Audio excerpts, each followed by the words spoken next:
Ẹ̀yin tèmi, ẹ kú dédé ìwòyí, ẹ kú àsìkò yìí, ṣé dáadáa lẹ wà? Ẹ̀yin tèmi, ẹ farabalẹ̀, ẹ wá nǹkan fìdílé tàbí kí ẹ fìdílé nǹkan. Bí a ṣe máa bá wa ká lọ lórí ọ̀rọ̀ Lizzy Anjorin, ẹ̀yin èèyàn. Mẹ́wàá ń ṣẹlẹ̀ ò bẹ̀bẹ̀ ń ṣẹlẹ̀ tí ẹ kò bá gbàgbé, ẹ mọ̀ pé ọ̀pọ̀lọpọ̀ wàhálà ló ń lọ lórí social media lórí ọ̀rọ̀ Lizzy Anjorin lẹ́nu ọjọ́ mẹ́ta yìí. Ẹ̀yin èèyàn. Mẹ́wàá ń ṣẹlẹ̀ ò bẹ̀bẹ̀ ń ṣẹlẹ̀ báyìí ẹ̀yin èèyàn wa. Lizzy Anjorin máa ti jáde láti wá sọ̀rọ̀ sí Mide Martins. Ẹ̀yin èèyàn wa tí ẹ kò bá gbàgbé, ẹ mọ̀ wípé Mide Martins kò kí ń fi bẹ́ẹ̀ yọjú sí àwọn ọ̀rọ̀ tí kò kàn. Gbogbo àwọn awuyewuye, àwọn rògbòdìyàn tó ń lọ lọ́tùn lósì lẹ́nu ọjọ́ mẹ́ta yìí kò tí ì fi bẹ́ẹ̀ dá sí i, kò sì sọ̀rọ̀ sí i, kò dàbí wípé òun gbọ́. Ṣùgbọ́n ní báyìí ẹ̀yin èèyàn wa, Lizzy Anjorin máa ti dárúkọ Mide Martins. Ẹ̀yin èèyàn, kí ni ẹ rò wípé Mide Martins ṣe fún Lizzy Anjorin? Àbí ìwà wo lẹ rò pé Mide Martins hù èyí tí ó ti kan Lizzy Anjorin?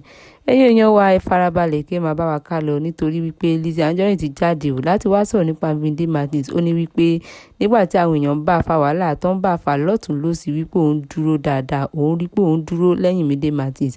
Òun jà fún Mide Martins, òun rí pé òun ò jẹ́ kán fi nǹkan kan ṣe, ò jẹ́ kán sọ̀rọ̀ sí i. Ó ní wípé Mide Martins èèyàn dáadáa ni, èèyàn gidi ni, èèyàn tó ṣe gbóríyìn fún ni. Ẹ̀yin èèyàn wa, kí nìdí tẹ́ rò wípé Lizzy Anjorin tí ó ṣe ń kí Mide Martins, ó ń sọ̀rọ̀ sí Mide Martins? Ènìyàn wa ṣé kìí ṣe pé wàhálà mi ti fẹ́ bẹ̀rẹ̀ tàbí ìjà tuntun mi ti fẹ́ bẹ̀rẹ̀ báyìí nítorí ẹ mọ̀ wípé tí Lizzy Anjorin bá ti jáde láti wá dárúkọ èèyàn. Ẹ̀yin èèyàn, ẹ ṣáà mọ̀ nǹkan tí ó máa ń gbẹ̀yìn rẹ̀, ẹ mọ̀ wàhálà tí ó máa ń bẹ̀rẹ̀ bẹ́ẹ̀. Ṣé ẹ rò wípé bí Lizzy Anjorin tí ó ti ṣe jáde tó wá dárúkọ Mide Martins tí ó sọ àwọn ọ̀rọ̀ kankan nípa Mide Martins, ǹjẹ́ rò wípé Mide Martins ó máa fèsì sí ọ̀rọ̀ Lizzy Anjorin? Àbẹ̀rù pé kò ní fèsì sí i. Ẹ̀yin náà ṣáà mọ̀ wípé Mide Martins kò kí ń fi bẹ́ẹ̀ dá sí àwọn ọ̀rọ̀. Ṣùgbọ́n ní báyìí èyí tí Lizzy Anjorin ti jáde láti wá dárúkọ Mide Martins, kí ni nǹkan tí ẹ̀yin èèyàn lérò pé ó máa ṣẹlẹ̀?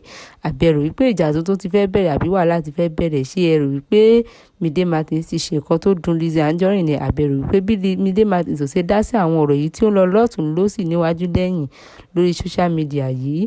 Ṣé ẹ rò wípé Lizzy Anjorin ò ní lọ bá Mide Martins fa wàhálà báyìí? Ṣé kò ní gbé ṣé pé ẹ kúkú mọ̀ wípé Lizzy Anjorin kò pẹ́ sí lọ́wọ́ tí ó fi máa wọn ọ̀pọ̀lọpọ̀ ìpè ńláńlá, àwọn ìpè ribiribi tí kò ṣe gbọ́ tí ó máa wọ̀n ránṣẹ́ sí Mide Martins?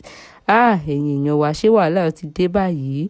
Torí ẹ mọ̀ wípé ẹ̀yin tí ẹ bá ń wo fíìmù Mide dáadáa, ẹ mọ̀ wípé òun náà ó ní àwọn wèrè kankan ní ọwọ́. Ṣé kò ní fèsì sí Lizzy Anjorin báyìí? Ẹ̀yin èèyàn wa, kí ni ohun tí ẹ lérò pé yóò ṣẹlẹ̀ báyìí lórí ọ̀rọ̀ Mide Martins? Tó ẹ̀yin èèyàn wa, ohun tí ẹ bá lérò lórí ọ̀rọ̀ àwọn méjèèjì yìí, ẹ jẹ́ ká pàdé ní comment section kí a lè fomi jómi tó rọrọ̀ lórí ẹ̀. Tó bá rí bẹ́ẹ̀ ẹ̀yin èèyàn wa, ó dàbọ̀, ó dìgbà.